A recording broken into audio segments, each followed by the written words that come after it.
오늘은 호세아를 시작하도록 하겠습니다. 호세아 1장 1절로부터 9절까지의 말씀을 살펴봅니다. 호세아는 여호와는 나의 구원이시라 이런 뜻이에요. 그래갖고 여호수아의 원래 이름이 이제 호세아 그 뜻이 같은 거예요. 발음이 그래서 여호수아, 호세아 이것이 이제 예수와 그래서 예수 이렇게 하는 것이 다 같은 이름인데 똑같은 이름인데 그것을 어떤 언어로 읽느냐에 따라서 조금씩 달라지는 겁니다. 그리고 이 북이스라엘과 남유다 왕국이 오랜 세월 살다 보니까 서로 같은 히브리어라고 해도 이게 사투리가 있잖아요. 그래갖고 북쪽 사투리가 이제 이 호세아서로 기록이 되어 있는 게 북쪽 사투리예요. 그래서 이게 조금 본문이 어렵고 힘들어요. 그리고 나머지 글들은 다 이제 남쪽 유다 왕국의 그게 이제 주류를 이루는 히브리 말이에요. 그래갖고 여기 호세아, 이 호세아가 여호와는 구원이시다.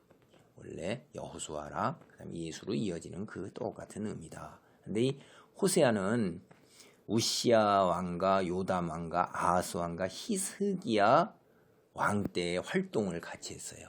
그래갖고 이 호세아가 북이스라엘 사람이에요. 북이스라엘.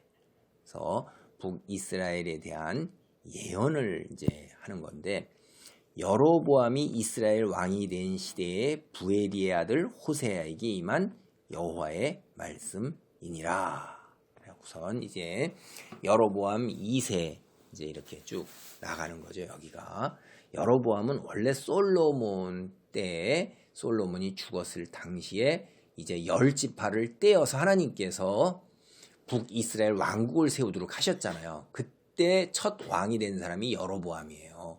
근데 이게 그 왕이 아니라 거기보다 이제 쭉 나왔고선 쭉 가서 이스라엘 사람들이 이름을 졌을 때 1세, 2세 이렇게 아버지 이름을 쓰면서 혹은 할아버지 위에 선조들의 이름을 쓰면서 2세, 3세 이렇게 쓰는 게 고대 왕국에선 그런 일들이 너무나 많았어요. 그래서 이 호세아가 활동하는 기본적인 이 전체 메시지는 뭐냐면 북이스라엘에 대한 심판인데 그것은 남편과 아내 사이의 그 관계를 가지고서 빗대어서 이야기를 하는 거예요. 그러니까 모세 당대 때부터 이미 벌써 하나님께서는 하나님을 믿지 아니하고 이방 민족의 우상 섬는 거를 매춘이라고 그랬어요. 창녀 같다.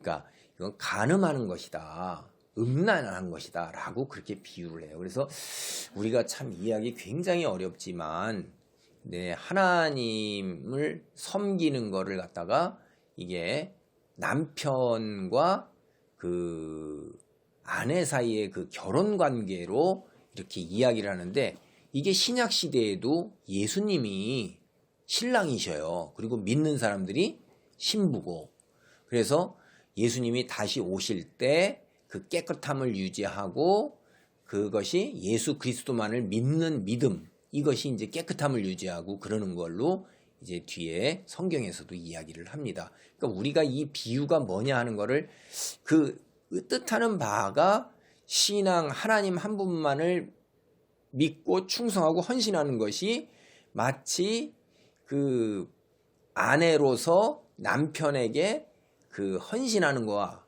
똑같은 관계로 이야기를 하는 거예요. 그래서 이 북이스라엘이 하나님을 떠나서 이방신들을 섬기는 것이 부부 사이에 이 결혼 관계에서 그 남편에게 헌신하지 못하는 그거하고 똑같다. 그렇게 이야기를 하시는 거예요. 그래서 그것이 여기에 큰 주제입니다. 2절입니다. 여호와께서 처음 호세아에게 말씀하실 때 여호와께서 호세아에게 이르시되 너는 가서 음란한 여자를 맞이하여 음란한 자식들을 낳으라. 이 나라가 여호와를 떠나 크게 음란함이니라. 이게 음란한 여자를 맞이해서 음란한 자식을 낳으라. 이게 뭐냐면 딴 게 아니라 여기에 처음에 음란한 여자는 이제 창녀로 보통 해석을 해요. 그런데 음란한 자식은 창녀의 자식이 다 음란하다. 그건 아니고 하나님을 믿지 아니하고 세상을 따른 그것을 상징하는 거예요. 그 자식들도. 그 여자가 그러한 사고방식에서 사니까 그 자식의 사고방식도 하나님을 떠나서 있다 하는 그 이야기를 하는 것입니다. 이것은 어느 때 이미 벌써 사실은 이게 결혼을 할 당시에 이미 음란한 여자잖아요. 하나님과 언약을 맺을 때 모세 한번 생각해 보세요. 모세가 하나님께 말씀을 받아가지고 내려왔을 때 이스라엘은 이미 뭐예요? 이 우상을 섬긴 음란한 사람들이에요. 그 사람들이 이미 벌써 여기에 결혼관계에 빗대어 볼 때 소를 만들어 가지고선 금송아지를 만들어 가지고선 그걸 이미 섬겼으니까 이미 벌써 창녀와 같이 음란한 자리에 있는 건데 하나님께서 그거를 받아들이신 거예요. 이스라엘 민족을. 여기도 똑같이 그거를 상징하는 거예요. 호세아가 자기 아내로 맞아들였을 때 이미 벌써 그 여인이 부정한 여인이란 말이에요. 그럼에도 불구하고 하나님께서는 어떻게 해요? 그를 받아들이고 사랑하시는 거예요. 이게 우리가 그거를 잘 여기서 봐야 돼요. 그래서 이제 이 호세아가 디블라임의 딸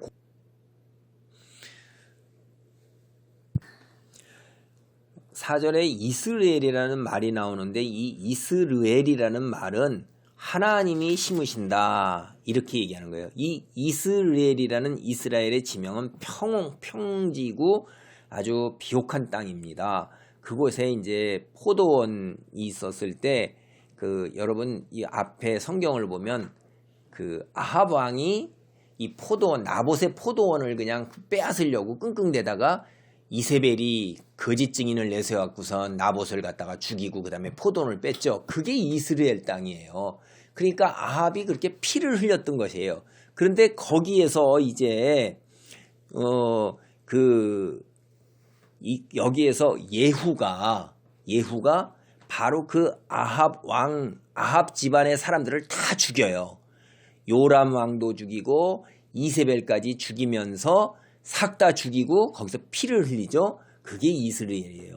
그렇게 피를 흘렸어요. 그렇게 폭력으로 피를 흘려서 예후가 왕위에 오르고 그 집안이 이제 아들과 손자까지 이어서 이렇게 계속 내려가면서 그 뒤로 이 왕을 계속하는데 스가랴 왕에 이르러서 예후 집안의 스가랴 왕에 이르러서 이제 그 집안이 무너집니다. 끝나고 이제 그 살롬이라는 사람이 반역을 일으켜갖고 스가랴를 죽이고 예후 왕조가 90년 만에 막을 내려요. 그게 열왕기하 15장 10절에 말씀이 나오고 있어요. 열왕기하 15장 10절 말씀에 야베스의 아들 살룸이 그를 반역하여 백성 앞에서 쳐 죽이고 대신하여 왕이 되니라. 이 이야기를 하고 있는 거예요. 이스라엘의 피를 예후의 집에 갚으며 이게 이스라엘에서 있었던 그 피의 역사가 예후의 집에도 그대로 드러날 것이라는 거예요. 왜냐? 예후가 하나님을 바로 믿고 바로 서지 못하고 북이스라엘 전체를 우상 숭배하는 대로 이끌어갖고 영적으로 다 타락하도록 만들었기 때문에 너는 그 책임으로 이 이스라엘에서 있었던 그 피의 난폭함의 그 폭력이 너희 집안에도 그대로 임한다는 거예요. 그게. 그래서 이스라엘 족속의 나라가 이제 그 집안이 꺾이고 그래서 5절이 바로 그 예언입니다. 그날에 내가 이스라엘 골짜기에서 이스라엘의 활을 꺾으리라. 이스라엘의 활이라는 것은 군대의 힘을 얘기하는 거예요. 예후 집안의 군대의 힘이 이제 완전히 무너지고 그래갖고 거기가 끝이 나는 거죠. 그래서 우리가 그 열왕기야 우리가 8장 이런 데를 보면 8장 같으면 이제 우리가 그 이야기가 이제 나와요. 여기 어떤 이야기가 나오냐면 예후 집안이 9장 24절로 10장 11절에 보면 예후 집안이 뭐가 되냐면 그 왕이 되는 그런 이야기들이 납니다. 예후가 24절 힘을 다하여 활을 당겨 요람의 두 팔 사이를 쏘니 화살이 그의 염통을 꿰뚫고 나오매 그가 병거 가운데 엎드러진지라 이렇게 되는 거예요. 그래서 이게 여기 왕이 그렇게 꺾인다는 이 4절과 5절이 참 어려운 말씀인데 그런 이야기다 하는 걸 얘기하고요. 그리고 6절에 이제 고멜이 임신하여 딸을 낳음에 여호와께서 호세에게 이르시되 그의 이름을 루하마라 하라. 내가 다시는 이스라엘 족속을 긍휼히 여겨서 용서하지 않을 것임이니라. 루하마의 앞에 로 이게 부정사예요. 그래서 긍휼히 여김을 받지 못하는 자.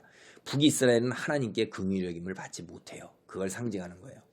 7절 그러나 내가 유다 족속을 긍휼히 여겨 그들의 하나님 여호와로 구원하겠고 활과 칼이나 전쟁이나 말과 마병으로 구원하지 아니라 하시니라. 그러니까 남유다 왕국은 하나님께서 보호하시겠다는 거예요. 실제로 721년경에 주전 북이스라엘은 멸망해요. 근데 그로부터 이제 세월이 한 140여 년 지난 후에야 남유다 왕국이 586년경쯤 주전 그때쯤에 멸망을 하게 되는 겁니다. 고멜이 로루아마를 젖된 후에 또 임신하여 아들을 낳음에 9절입니다. 여호와께서 이르시되 그의 이름을 로암미라 하라. 너희는 내 백성이 아니요 나는 너희 하나님이 되지 아니할 것임이니라. 암미에 로 부정사가 붙어서 내 백성이 아니라. 여러분 모세가 인도하여 나올 때 나는 스스로 있는 자 아니라 나는 너의 하나님이니라. 너희는 내 백성이니라. 내 자녀니라 이렇게 했어요. 하나님께서 선택하고 세우신 건데 이제 나는 너희 하나님이 되지 않는다는 거예요. 이게 얼마나 무서운 말씀이에요. 너하고 우리는 상관이 없다는 거예요. 그래서 북이스라엘은 하나님으로부터 이제 버림을 받게 되는 거예요. 호세아는 근본 메시지가 남편과 아내의 결혼 관계에서의 헌신과 충성에 빗대어서 북이스라엘이 하나님을 떠나고 우상 숭배를 한 걸 거기에다 빗대어서 심판을 이야기하고 심판 뒤에 다시 또 회복을 이야기하고 있어요. 선지서는 다 심판과 더불어 끝에 가서 또 회복을 얘기하는 겁니다. 그래서 얼마만큼 이들이 병들었는가 하는 이야기는 다음번에 또 한번 살펴보도록 하겠습니다. 아멘.